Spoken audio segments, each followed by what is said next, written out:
자, 그 지난 시간에까지 본 게 이제 그 아머 모드를 살펴보고 있었고, 아머 모드 중에 이제 아머 모드 관련해서 이제 필요한 것이 그 채우기라는 게 같이 좀 필요하고요. 아머 모드라고 해도 아머 모드는 그 메시지가 이제 일정 크기로 입력으로 들어가야 되는데 그거보다 컸을 때 이제 쪼개야 되고요. 근데 그게 쪼개다 보면 어차피 맨 마지막에는 잘 정확하게 쪼개지지 않을 테니까 거기에 대해서는 이제 채우기가 필요한 거고요. 그런데 일반적으로 우리가 큰 메시지를 암호화할 때 각 평문 블럭들을 독립적으로 암호화하면 22 모드라고 하는데요. 그 모드는 평문 패턴이 암호문 패턴에 그대로 나타나는 문제점이 있습니다. 그래서 그걸 극복하기 위해서 여러 암호 모드가 도입이 됐고 그 중에 가장 많이 사용되고 있는 모드가 CBC라는 거랑 카운터 모드예요. 그리고 이런 모드가 도입되더라도 필요한 게 뭐냐 하면은 모드의 도입에 따라서 그 비용이 그 계산할 때 들어가는 비용이 너무 커지면 안 된다는 거죠. 그래서 CBC 같은 경우에는 XOR이라는 연산, 한 블럭마다 XOR 연산이 하나 더 추가가 되는 그런 정도의 비용만 드는 거고, XOR 연산은 대단히 단순한 비트 연산이기 때문에 크게 문제가 안 됩니다. 그래서 얘는 어떤 방식을 쓰고 있냐면은 얘만 갖고 하니까 얘와 얘가 같으면 얘가 얘랑 같아지는 문제점들 때문에 바로 전 암호문 블럭의 값을 가지고 암호화를 합니다. 활용하는 거죠. PI만 하지 않고 전 블럭인 CI-1를 가져다가 XOR해서 이제 결과를 보는 거죠. 이 PI와 CI-1은 크기가 같습니다. 그러니까 128비트 그 암호 알고리즘이 128비트가 입력이면 출력도 128비트가 되는 거예요. 커지고 작아지지도 않고. 그래서 그 알고리즘 요 하나만 놓고 봤을 때 그렇습니다. 그래서 이렇게 되고요. 그래서 식으로 보면 이렇게 되는데 이때 지난 시간에 말씀드린 것처럼 PI를 암호화하려면 PI-1이 이미 암호화돼 가지고 CI-1을 가지고 있어야 되겠죠. 그렇다는 것은 순차적으로 C1부터 쭉 계산해 나갈 수밖에는 없겠죠. 그렇죠? 그래서 순차적으로 계산할 수가 밖에 없는데 순차적으로 계산하면 어떤 문제가 생기냐 하면 다중 프로세서들을 활용하기가 어려워지는 문제가 있죠. 그래서 우리가 어떤 속도를 높이기 위해서 멀티 프로세서라는 걸 만들 수도 있고, 여러분들이 어떤 전용 뭔가 암호 칩을 만들면 그 암호 알고리즘을 하나만 만드는 게 아니라 여러 개를 만들어서 동시에 쓸 수 있게끔 할 수도 있죠. 그래서 동시에 쓸 수 있게끔 모듈들이 나눠져 있더라도 이제 CBC 모드는 그런 모듈들이나 이런 것들을 활용하기가 어려운 거가 있죠. 그래서 그런 단점은 있다. 그 다음에 복코어의 경우에는 만약에 다 갖고 왔으면 CI들을 다 복코어하는 것은 병행으로 할 수는 있죠. 그 다음에 이제 이거 갖고 하면 되니까. 그래서 몽땅을 내가 C1부터 CN까지를 다 받아놓은 상태에서는 복코어는 그래도 멀티 프로세서를 활용할 수는 있다라는 거고요. 그래서 방식은 이렇게 되는데 이렇게 이제 암호화할 때 그러면 이제 이런 방식으로 하니까 PI는 CI-1을 필요로 해요. 그러면 PI는 언제부터 시작합니까? P1부터 시작하겠죠. P1부터 그러니까 N개의 블록으로 나눠주면 평문이 뭐 채우기 고려하지 않고 N개 나눠주면 P1부터 PN까지 있겠죠. 그럼 P1을 암호화하려면 걔를 암호할 때는 쓸 수 있는 게 없죠. 그렇죠? P2를 암호할 때는 P1의 암호 결과인 C1을 쓰면 되는데 XOR을 쓰면 되는데 이 P가 P1이 되면 얘는 C0가 되죠. 근데 C0라는 건 없죠.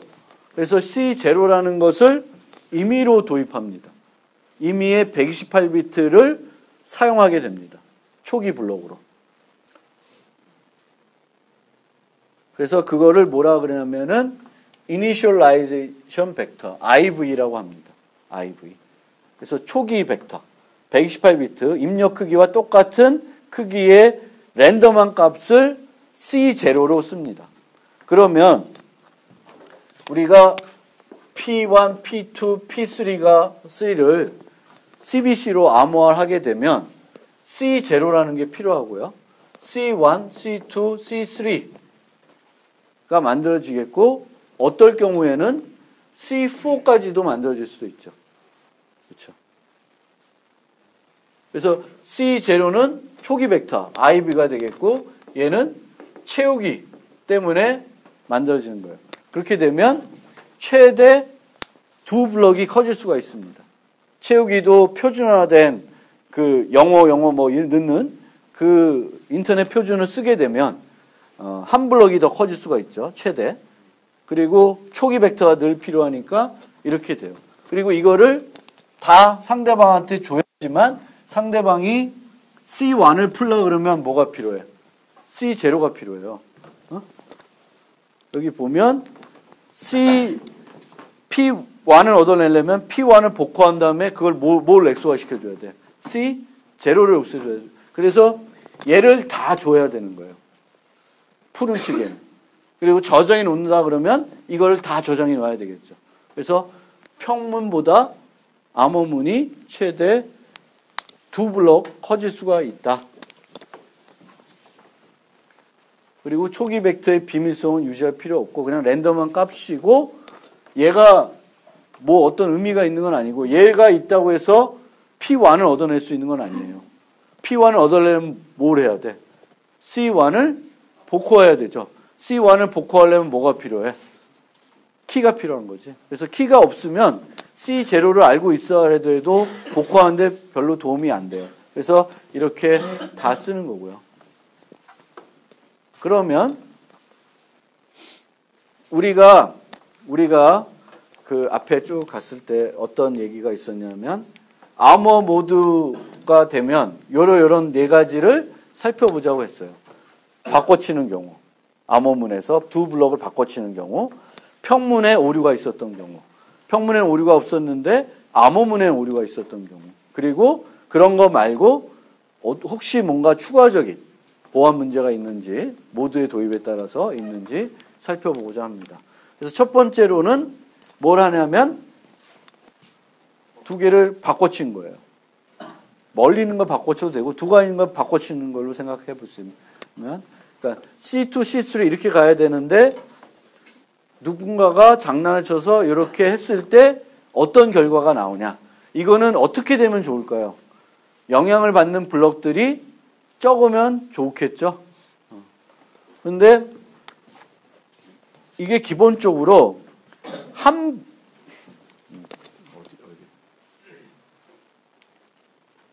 요거부터 보고 설명하는 게 더 쉽습니다. 그래서 요거 하나가 정보가 바뀐 거예요.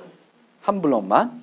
요거는 평문은 문제가 없었고 암호화를 했고요. CBC 보드로. 그러면 여기인데 C0부터 C5까지도 나올 수 있는데 그거는 고려하지 않고 C0가 초기 벡터이고요. 그 다음에 C2를 약간 수정을 했습니다. 비트가 약간 망가졌다라고 보시면 되겠고요. 그렇게 되면 풀어봅시다. 그러면 C2 요걸 가지고 이제 푸는 사람이 뭘 하냐면 요 블럭을 키로 복호화 해가지고 C1하고 XOR 시켜서 P2를 얻으려고 하죠. 근데 C2를 복호화했을 때 나오는 이 값은 전혀 예측이 안 돼요. 이게 엉뚱한 값이고 엉뚱한 값을 키로 풀면 또 엉뚱한 값이 나오겠죠. 완전 랜덤하게 엉뚱한 값이 나옵니다. 그러면 P2 프라임이 어떤 결과가 될지는 모르죠. 그래서 당연히 C2 프라임을 망가뜨리면 P2가 제대로 나오지 않겠죠. 그거는 뭐 어쩔 수 없는 건데. 그 다음에 다른 거에 영향을 주냐 봅시다. 그 다음 블럭, 그 전 블럭은 문제 없겠죠. 얘는 문제 없겠죠. 얘는 C0만 있으면 되니까. 그러면 얘를 보면 C3을 풀고 이거는 원래 풀어야 되는 거 마찬가지죠. 원래 해야 됐던 일이죠. 요거는 원래 해야 됐던 일이고 여기다가 C2 프라임을 XOR 시킵니다. 그러면 이렇게 돼서 엉뚱한 값이 나오겠죠. 근데 여기서 잘 봐야 될 게 한 비트만 수정을 했어. 한 비트가 1인 걸 0, 0인 걸 1로 바꿨다. 라고 하면 이 C2와 C2 프라임이 몇 비트만 차이 난다는 거예요. 한 비트만 차이 나죠. 한 비트만 차이 나면 이 P3는 어떻게 될까? P3는 어떻게 돼요? P3는 여기 그대로 와 있죠. 요 두 개를 XOR해서 한 비트만 차이가 나면 이 결과값은 P3랑 원래 P3랑 어떤 차이가 날까요? 그 비트만 바뀌어요. 그렇죠? 무슨 말인지 알겠어요? 원래 이게 프라임이 아니라 C2면 그냥 P2 나와야 되는 거죠. C2, XOR C2는 0이고 0이랑 P2랑 XOR 하면 P2가 나와야 되는 거죠. 근데 얘가 만약에 한 비트만 차이가 나면 그 비트만 P3가 바뀌는 거예요. 그 얘기는 한 블럭이 깨지면 몇 블럭에 영향 준다? 2개 블럭. 그런데 그 망가진 블럭은 완전히 깨지고 그 다음 블럭은 그 C2 프라임이 어떻게 깨졌는지에 따라서 깨지게 되는 그런 문제가 생겨요. 그래서 PI는 쓰레기가 되는데 PI-1은 특정한 위치만 바꿔치기를 할 수 있어요. 공격을 해서. 예를 들면 P2는 랜덤 값이고 P3는 무슨 수치다. 그럼 C2를 공격하면 내가 이 P3에 들어가는 정수값을 바꿀 수 있을까 없을까? 바꿀 수가 있습니다. 비트를 0을 1로 바꾸고 1을 0으로 바꿀 수 있다는 거죠.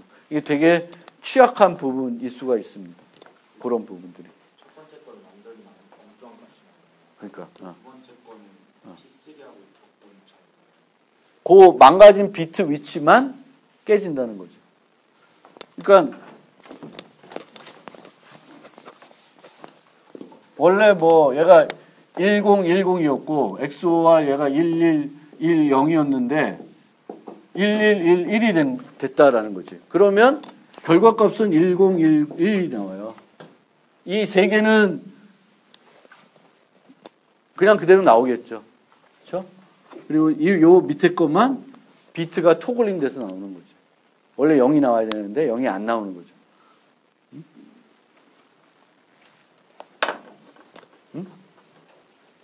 그렇죠? 무슨 얘기인지 알겠어요? 그래서 특정한 위치만 깨진다. 두 번째 건, 그 이어서는. 그래서 이런 문제가 있습니다. 그렇지만 그 이후 거에는 또 영향을 안 주죠. 그러니까 한 블럭이 깨지면 CBC는 두 블럭에 영향을 주고 한 블럭은 완전히 망가지고 한 블럭은 내가 의도된 변화를 줄 수도 있다. 그렇게 이해해 주시면 좋겠고요. 그러면 교체를 했다. 교체를 하면 얘랑 얘를 교체하면 각각이 교체됐으니까 해당 위치에 두 블럭이 영향을 받겠죠. 그렇죠? 근데 연속된 두 개를 바꿔치니까 네 개가 아니라 세 개만 영향받는 거예요. 세 개만. 그래서 해보시면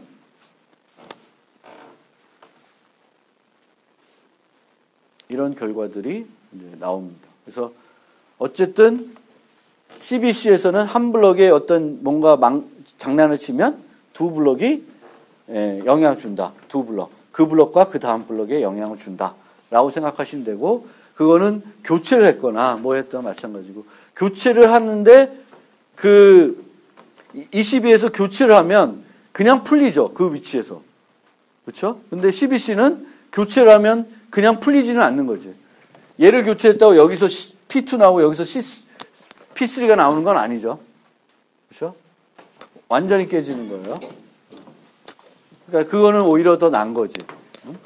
22처럼 뭔가 제대로 풀려가지고 위치가 바뀌는 그런 건 아니니까 완전 깨져버리니까 깨지면은 뭔가 문제가 있다는 것은 복구원 측에서 알아챌 수가 있죠.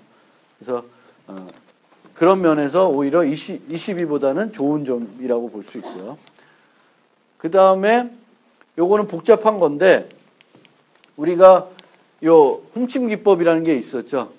근데 CBC를 도입해도 훔침 기법을 좀 복잡한데 할 수 있다라는 정도고요.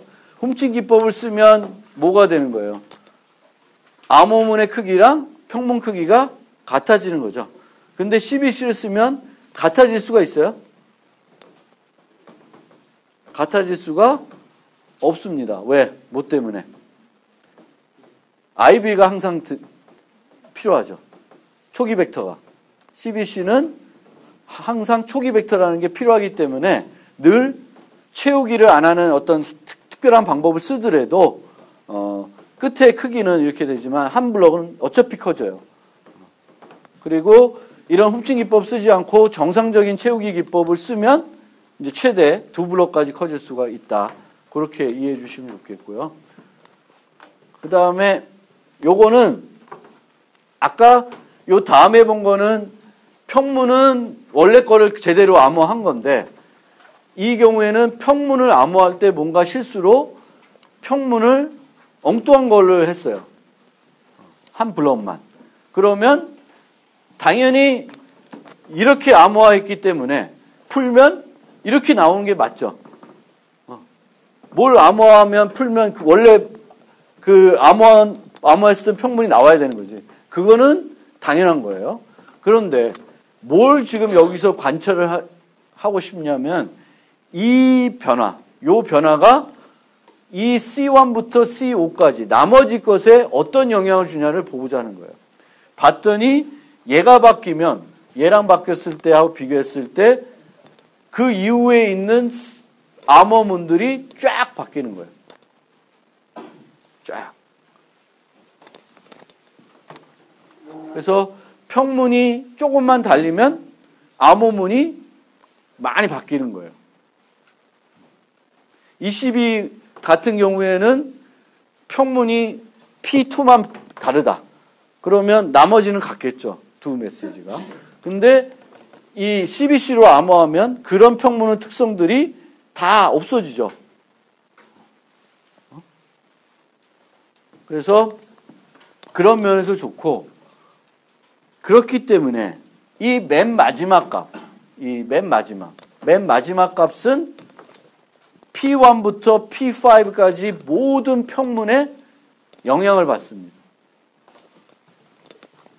얘는 P1, P2에 영향을 받고 얘는 또 P2, P3 쭉 얘의 영향을 받으니까 결국은 얘는 이 모든 것에 다 영향을 받게 됩니다.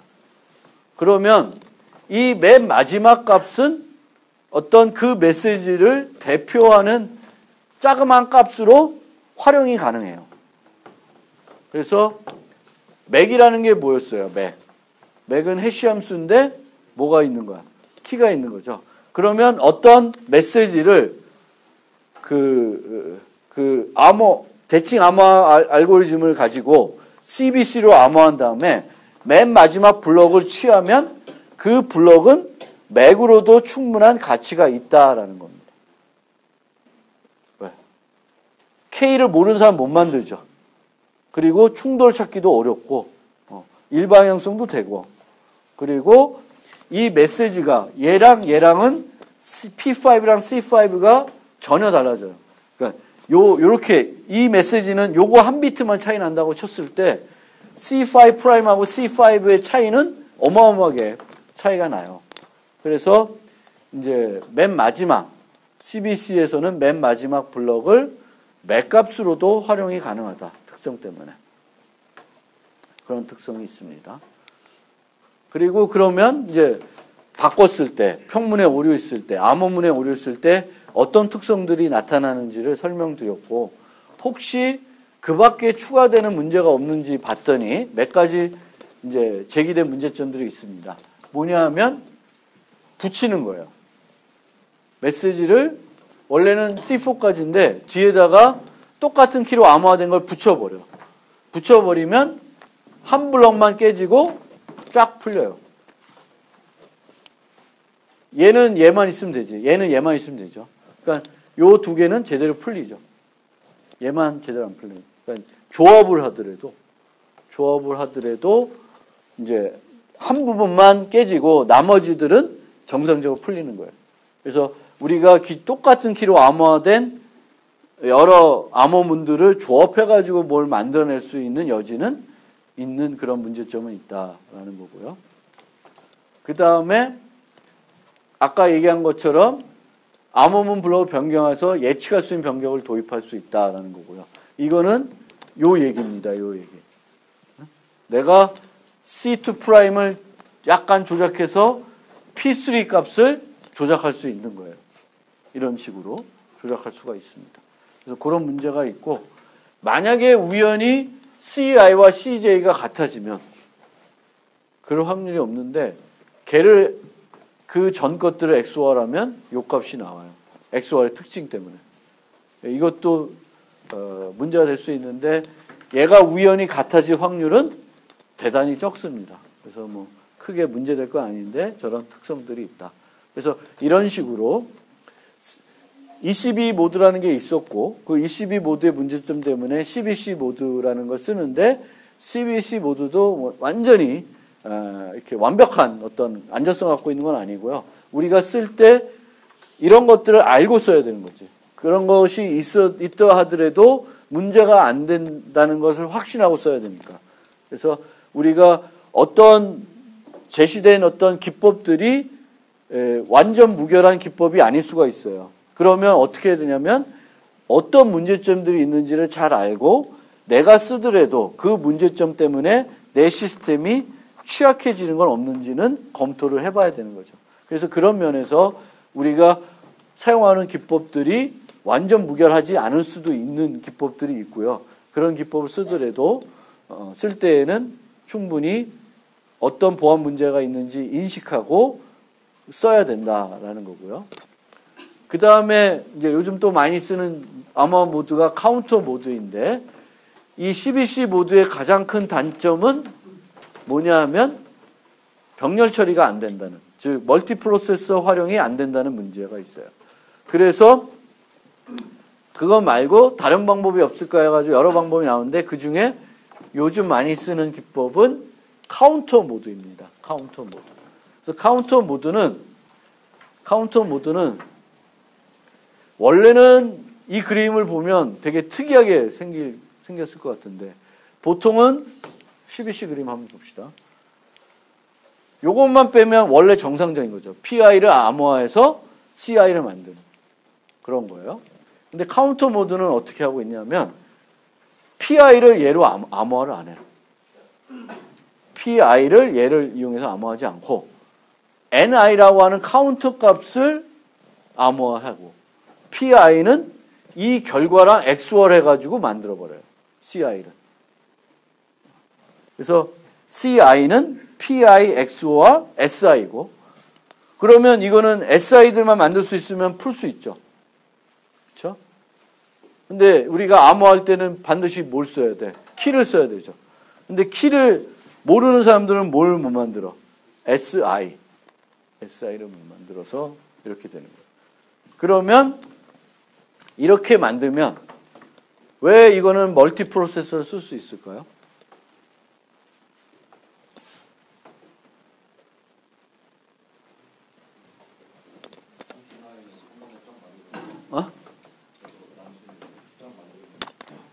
난스를 쫙 만들어 놓을 필요도 없고, 난스 초기 값, S0 값만 있으면 나머지 값들은 덧셈이에요. 플러스 1, 플러스 2, 카운트니까. 플러스 2, 플러스 3이 되니까, 이거는 뭔가 S0를, 그러니까, S0, 그러니까 N0만 알면 나머지는 다 알죠. 다섯 번째는 N0 더하기 5니까. 그러면 얘는 다 알면 이 과정은 다 되는 거죠. 그래서 얘는 병렬로 암호할 때나 복호할 때 할 수 있습니다. 그리고 얘도 N0가 필요해요. N0가. 그러니까 IB 벡터가 필요한 거지. N0가 필요합니다.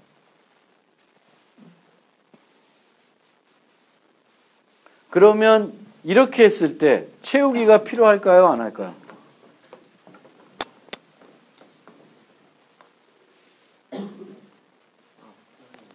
채우기가 필요해? 맨 끝에 거 채우기가 필요할까 안 할까? PI를 여기다 안 넣죠. PI를 여기다 안 넣으니까 PI를 채워가지고 여기다 넣어줄 필요 없죠. 그리고 어떻게 XOR 하냐면 이 크기만큼만 XOR 하면 돼. 그러니까 CI는 얘랑 똑같은 크기로 갈 수가 있어요. 여기는 나올 때는 항상 블록 크기가 나오겠지. 그러면 얘가 64비트야. PN이고 반밖에 안 돼. 그러면 그 중에 반만 써서 XOR 시키면 나오죠. 그래서 이 기법은 채우기가 필요가 없어요. 채우기가 필요가 없고. 또 하나. 아까 그림하고 요 그림하고의 차이점 하나 또 찾아봐서. 아까 그림 한번 다시 보고. 요 그림하고 요 그림하고 어떤 차이점이 있어요? 응?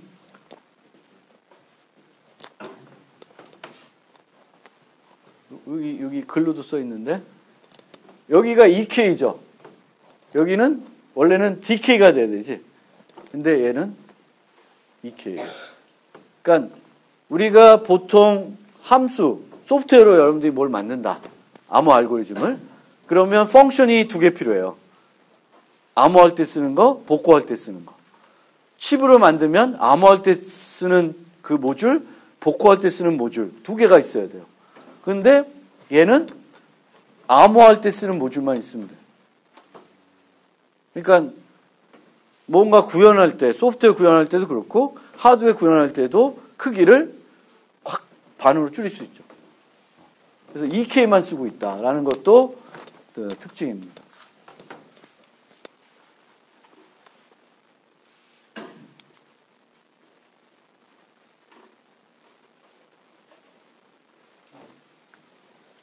이거는 보충 설명이 안 돼요.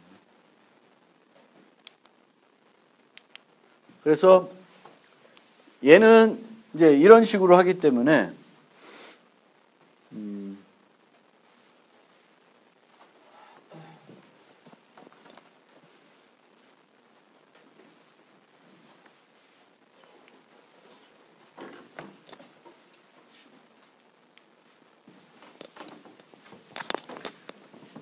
CI에 오류가 나면 다른 거에 영향을 줄까 안 줄까? 안 주고 PI에만 영향을 줘요. 그리고 CI에 어떤 문제가 생기면은 한 비트가 바뀌면 PI도 한 비트 바뀌어요. 그런 문제점은 있어요. 그리고 마찬가지로 PI가 바뀌면 CI만 바뀌고 다른 거에 영향을 안 줘요. 그러면 얘는 맨 마지막 블럭을 맥으로 쓸 수 있을까 없을까? 못 쓰죠. 못 쓰는 거예요. 그러니까 얘는 거의 20이랑 독립적이에요. 단지 이 NI 값들이 달라지기 때문에 얘랑 같아도 얘는 달라지겠죠. 그렇죠? 얘가 달라지니까. 각 블럭을 암호할 때 쓰는 SI 값들은 다 다르겠죠. 그렇기 때문에 그 중에 P들이 어떻게든 같더라도 C들은 달라지겠죠. 그래서 22 모드의 문제점은 극복한 건데, 이제 요 XOR 이용해서 최종적인 암호화는 XOR 이용하기 때문에 이제 PI 오류, CI 오류에 대해서는 거기만 영향을 주는 그런 문제가 있습니다. 그래서 암호 모드의 선택. 22는 가장 빠른 모드이지만 근본적인 문제를 가지고 있고, 따라서 일반 메시지는 22 모드로 암호하는 것은 바람직하지 않습니다. CBC나 카운터나 그런 22 모드의 단점을 극복할 수 있는 모드를 가지고 암호화를 해줘야 되고요. 단, 크기가 작은 것들, 한 블럭 이내인 것들, 그렇죠? 한 블럭 이내인 것들은 22를 하나, CBC 하나 별 차이 없겠죠. 그렇죠? 이게 블럭이 되게 메시지가 커야 뭐 여기랑 같아지고 이런 문제 좀 생기는데 한 블럭밖에 안 돼. 그러면 그거는 굳이 CBC나 뭔가를 가지고 할 필요는 없죠.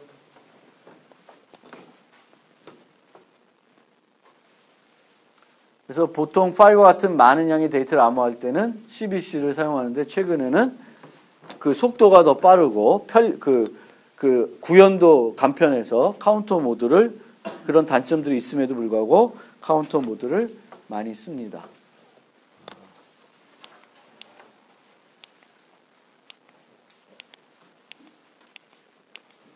얘기가 길어질 것 같네요. 오늘은